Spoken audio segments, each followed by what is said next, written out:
Dito sa video na ito, tatalakayin natin yung isang murang speaker pero malayo yung nararating. So isa ka rin ba sa naghahanap ng ganong klaseng speaker mga idol? Panoorin nyo itong video mga idol. Pakishare na lang sa comment section kung ano yung gamit yung speaker at kung gaano kalayo mga idol yung nararating ng Bluetooth nyo. So karamihan sa atin mga idol gumagawa ng SD card, nilalagay nila sa kanilang speaker para may patunog. So tayo naman is ginagamit natin yung cellphone natin para i-Bluetooth doon para pwede natin silang patayin. Kasi yung iba mga idol may hindi nila na-download galing sa YouTube, lumalabas yung ads pag parating na yung kanilang mga target. So eto mga idol na speaker na to, gagawin natin dito, i-upgrade natin siya para matagal yung battery life. Then, tingnan natin mga idol kung ano pa pwede natin gawin mga idol para mas maganda sila sa field. Panoorin nyo itong video mga idol. So, and ilagay nyo sa comment section kung meron po kayong karagdagang katanungan mga idol. So, ito yung sinasabi natin Bluetooth speaker mga idol. Ito mga idol is Homo HM1360. So, ito mga idol, naghahalaga lang ito ng 105 pesos sa Lazada. So, plus shipping fee, 155 or 160. Below 200 pesos mga idol. Meron ka ng speaker na kaya umabot kahit 50 meters. So, ito mga idol, nasubukan ko to 80 meters. Tumutunog pa siya. So, ang kailangan ko lang gawin para mapatunog ko to 80 meters to 100 is kailangan ko lang iangat yung aking cellphone o isabit mga idol yung aking cellphone na wala pong nakaharang na obstacle sa ating speaker. Then, isasabit ko rin siya mga idol sa kung anong kahoy na pwede kong makita dun sa may distance na yon. So, anyways, 50 meters masyadong malayo na rin yung mga idol para sa padapuan.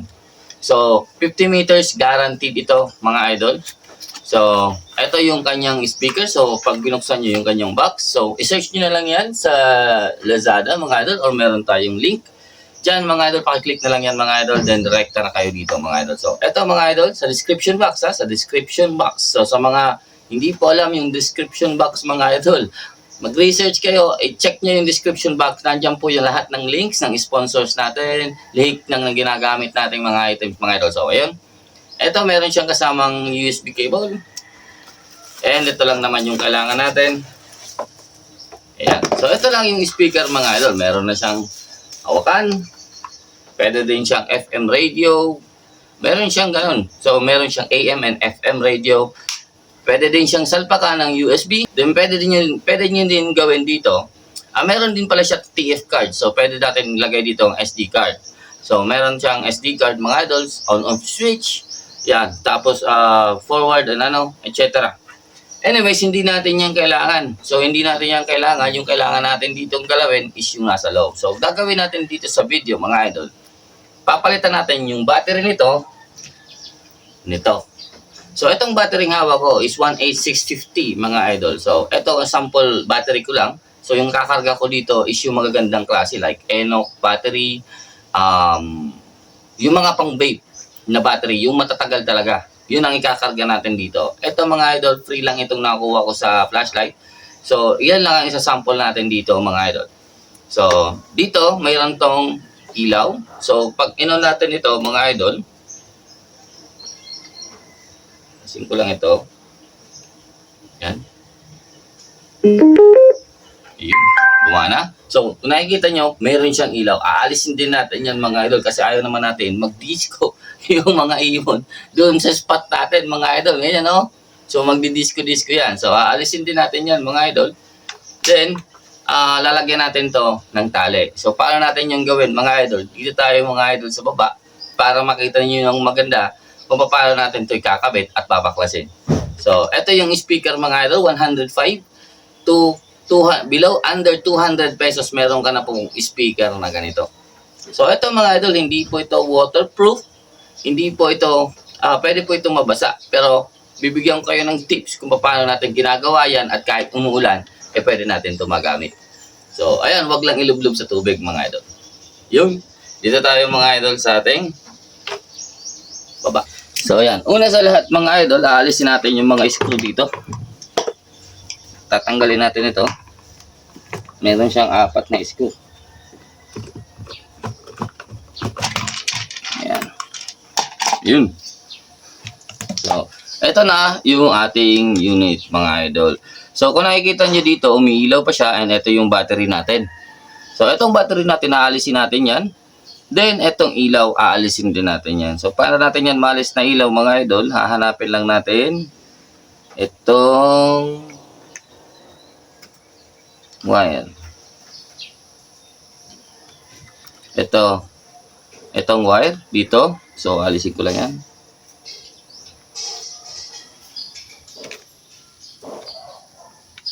Yan. So, wala na po tayong ilaw. So, set aside lang natin yan. Tago lang natin yan dyan. Wala naman yung problema. So, kahit naka-on yan, i-on natin. So, yun. Kung nakita nyo, wala na po tayong ilaw dito. So, inalis ko na yung ilaw. Okay na ako. Ito na lang na battery. So, yan. Hihilain lang natin to. So, ito yung kanyang positive, yung red. And ito naman yung kanyang negative, yung black. So, dyan lang siya nakalagay ganyan. So, ito, kung napapansin nyo, yung ikakarga nating battery is dito natin ilalagay yan. So, or dito, pwede din. Depende sa inyo mga idol kung saan nyo trip. Ako, dito ko ilalagay ito. At para madiinan din ito. And mas okay kasi siya dito mga idol yan. Kung nakikita natin, meron tayo ditong space. Ayan, may space tayo dyan para makakasya ito. So, hindi naman siya mahigpit dyan mga idol. Pero kung halimbawa man umaalog, so pwede nyo rin lagyan mga idol ng papel o karton, kahit ano mga idol para wag lang siyang umalog. So, ito mga idol, tatanggalin natin itong battery dito at ito yung ikakarga natin. So, try natin yan. So, una, alisin natin ito. Ito yung goma niya. Yan. So, gagawin din natin itong slightly waterproof mga idol. Yan. So, ito positive.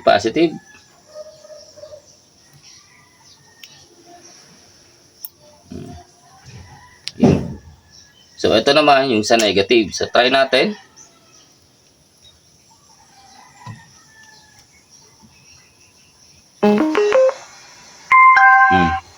So, okay tayo dito. So, kailangan lang natin ito, idikit dito or ipitin. So, in my case, mga idol, wala naman akong pandikit dito. So, iipitin ko lang ito. So, napakadali lang mga idol gawin. Yan. Ipitin ko lang yan. Ito. Goma.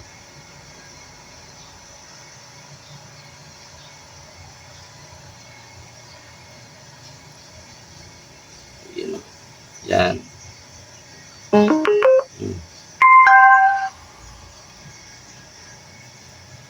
Kailangan lang yung maayos yan eh.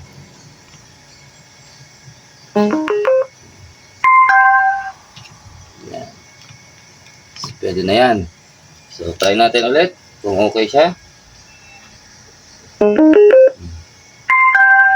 Yun, no? So, okay na siya. Pero, syempre, kailangan natin ito i-secure yan, no?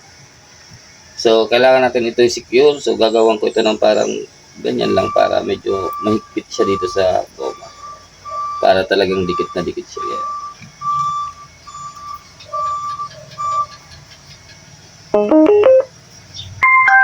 Yun. So, okay na tayo sa battery. So, yung battery na ito, mga idol, is tatagal na ito. Ito mismo, mga idol, ng at least, di ko lang, baka 7 hours, mga idol, dito sa speaker na ito. So, lalo na kung maganda yung klaseng battery na ikakarga mo dito, mga idol, yung mga tigwa 100 plus sa Lazada, like Enoch battery, or, ano kong tawag, yung isa kong battery, mga idol, na yellow, yun ang pinakamatagal kong klaseng battery. So, depende na sa inyo mga idol o sa budget nyo, or pag meron kayong mga sirang power bank na malalaki mga idol na may battery ganito, pwede nyo gamitin yan. So, pwede nyo palitan ng kahit anong battery basta kasya siya. So, yan, try natin kung sasakto siya. Ayan. So may alog siya. Okay, ayan o, naririnig nyo ba yan mga idol? So, may alog tayo dito. So, gagawin ko lang ito ng parang ano lang dito, parang kakapit lang dyan para mawala tayo ng alog. So, pwede na ito.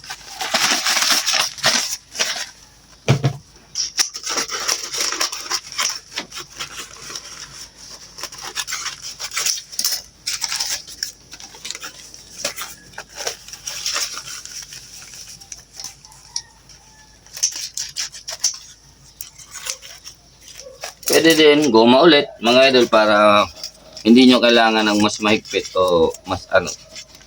Kailangan nyo lang may pangharang. Mas makapit kasi yung goma. So, ito na muna isa-sample natin. So, yan. Lagay natin yan dyan. Try natin to. Yan, wala nang alog. So, kahit goma lang o ano lang, ganun lang na goma tapos kaunti lang, isang fold lang ng goma, hindi na inaalog. So, manipis lang naman. So, yan ang gagamitin ko kasi sakto na. So, dito naman mga idol, para gamitin natin itong line. So, on purpose nitong line, para po medyo slightly waterproof tayo. So, water resistant. So, magagawa lang tayo dito ng nut. Tatali natin yan dito. So, gawa lang tayo ng nut.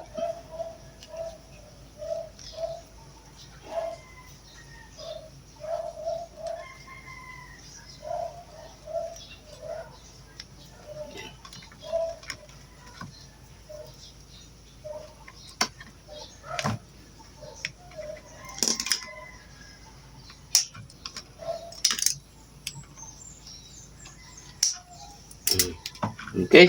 So, ibabalik lang natin ito dito. Yan yun.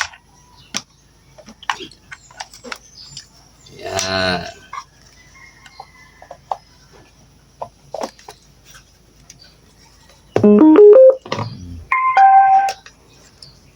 Check mo natin. Lagay. So, yan. So, ito na yung finished product natin mga idol. So, ayan.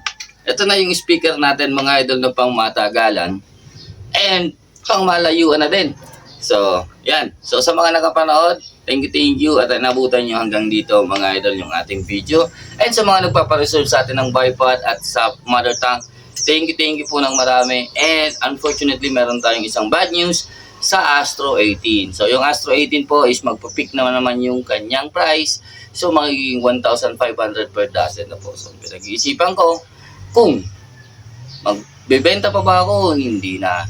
So, paki-comment na lang sa comment box mga idol, pakilagay na lang sa comment section kung magbebenta pa ba ako ng Astro 18 o hindi na mga idol. Kasi medyo hindi na rin kaya ng bulsa. So, ayan mga idol, ito po, hindi po ako nagbebenta nito.